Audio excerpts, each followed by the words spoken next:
Guys, may tanong lang ako. Naranasan nyo na bang mabungot? Ako nakanasan ko na. Story time muna tayo ngayon. Isang araw kasi noon, pinakuha ko ng tita ko ng daon ng saging para panggawa ng suman na ititinda niya. 12 PM po yun. So, umabot ako ng 10 minutes pagkukuha umalim. Tapos nakauwi ako ng 12:15. Natulog ako ng 12:30.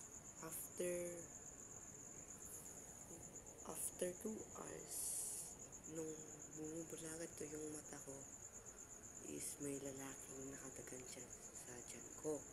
Sinasakan niya ako, yung paa niya nakadagan sa kamay ko.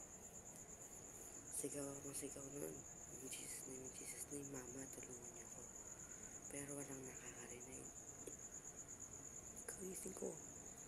Sinabi ko kay Mama. Nag-alala siya nun.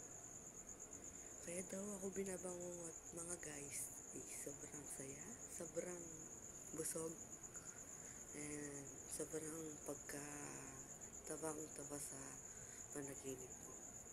Isa pa yun, yung isang batang lalaking para siya demonyo. Sinasakan niya din ako.